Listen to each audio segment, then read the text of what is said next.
Welcome back to another video, and a bit of a different one today because I've got something new to share with you, as well as just a general sort of channel update and Q&A. But Second Note now finally has its own website, so that means that all of the guitars or pedals or amps or whatever you see in the videos are all going to be in one place on that website. And because selling on Reverb has gotten so expensive, having my own site allows me to save that cost and pass it on to the guitars. So that means new website for me and cheaper guitars for some of you. But for those of you that, perhaps you aren't in the UK or, you're just not buying guitars or whatever, there is a section on the website that's more YouTube orientated. So you'll be able to watch all of the YouTube videos on the website, but there'll be extras there like more behind the scenes sort of descriptions, photographs, all that sort of stuff. If you're interested, it just gives you a bit more, free content essentially on the website. So from now on, the website will be linked in all the videos down below, and I think it's best I show you rather than tell you. So let's go onto the website now, and I'll sort of give you a quick guide through it, and then we'll get on to today's Q&A as well. So coming onto the website, you'll get the home screen, what Second Note is, the Reverb stuff, what I do with the guitars, things I like to sort of see, and all the latest arrivals as well. And then everyone's favourite tab, the guitars. So this page, you're going to have all of your filters here on the left-hand side. So that'll tell you which ones are in stock, or if you just want to see an overview of the types, you can go into there as well. But on the front will be all of the guitars that are currently in right now and their prices. And obviously all the prices direct from this website are all cheaper than they are on Reverb. I can pass those savings on, like I said. And then coming back up to the top, you got your other categories, your accessories, amplifiers. But for everyone who's sort of not in the UK, there's this videos tab as well. So what this is all of the YouTube videos from now on will be in here as well to watch.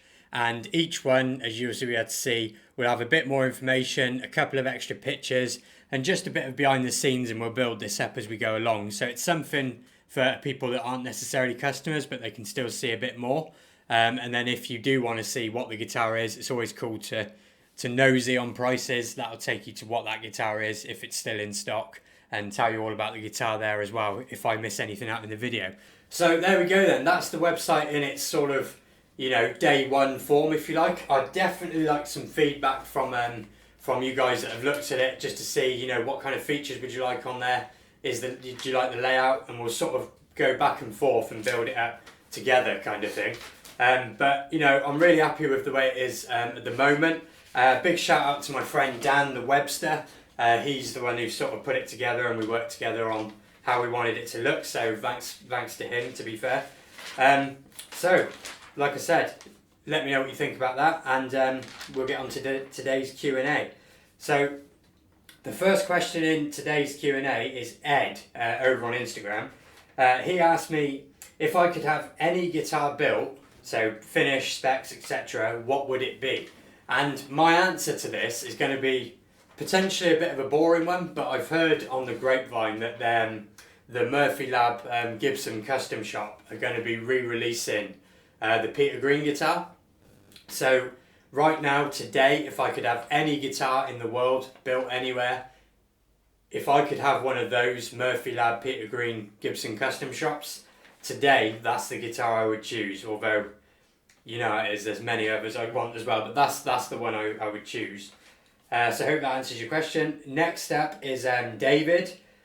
He asked, and this is a good question, he asked, why do I think that some guitars prefer lighter or heavier gauge strings, even though the scale would tell you otherwise? Now, I feel this question because obviously with all the guitars that I get in and the amount of setup now, I always have like a rough idea of what the guitar's going to want and how it's going to feel best before I even kind of start. So I might say a Strat, for me, 9-46 is the perfect kind of Strat gauge, but then sometimes it's utterly the wrong gauge, even though the guitar is the same, the scale length's the same. And it's really difficult to pinpoint exactly why that is. I personally think it's down to how much fretwear the guitar has and how much neck relief you've got will massively affect how a set of 9s versus how a set of 10s would feel. But generally, I think the honest answer is that although guitars, a Telly's a Telly, a Strat's a Strat, every single guitar is different. every single one, doesn't matter where it's made, what brand it is, they're all different. There's good, there's bad. And I think honestly it just comes down to that. That's, like I say, I've wondered this so many times with guitars I've set up, and that's the only answer I can kind of come up with really. So hopefully that answers your question just there. And Gun Raw Guitar, if you haven't seen his channel, you should check it out, because he's got a lot of really nice guitars, and his taste in guitars is very similar to mine. But he asks, where do you get the most inspiration from? I'm not sure if he means for YouTube or just for guitar playing, or what he means. So I think I'll sort of answer it on the basis of guitar playing. So for me, what gives me the most motivation to play guitar is just the fact that I'm a massive guitar fan. I love the guitar. So, and certain players like, you know, John Frusciante, Peter Green, when I listen to them, and the more I get into them and hear different things that they're doing, I just want to pick up the guitar and play it and learn it and do it. Not necessarily to film on here, that's a whole different thing, but what keeps me motivated to play guitar is just the fact that I love playing guitar, so I don't want to not do it. So it kind of is as simple as that. If you are asking about what keeps me motivated for YouTube, it's probably not a surprise to a lot of you that regularly watch. YouTube isn't something that comes naturally to me, I wouldn't say.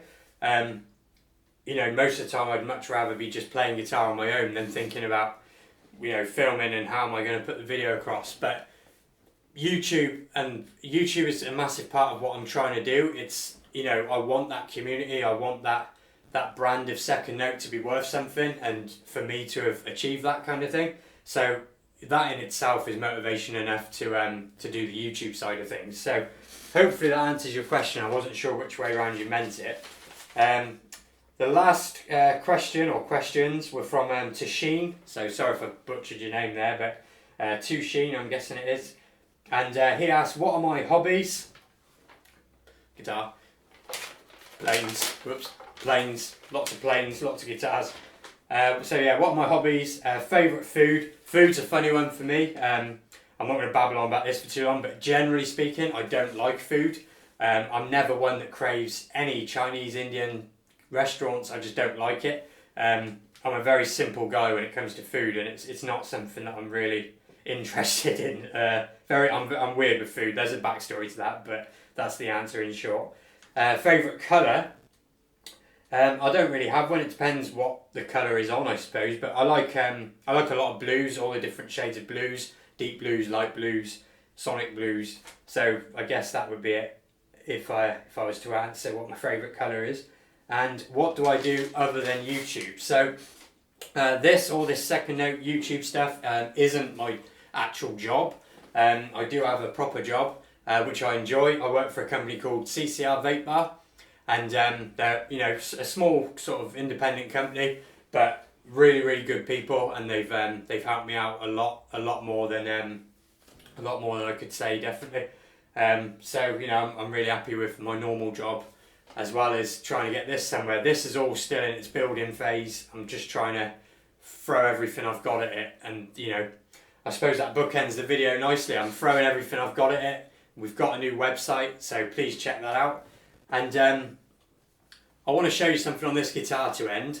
This is not something in stock, this is my own Baja Telecaster, but I've been meaning to show you what this thing sounds like in its out of phase mode, because I think it does a really cool pseudo Peter Green, and I'm going to show you that in a minute. The same goes for the Vintera 50s modified. It's basically a Baja, same guitar pretty much. So I'll show you that, and that's it for this video. So something a bit different.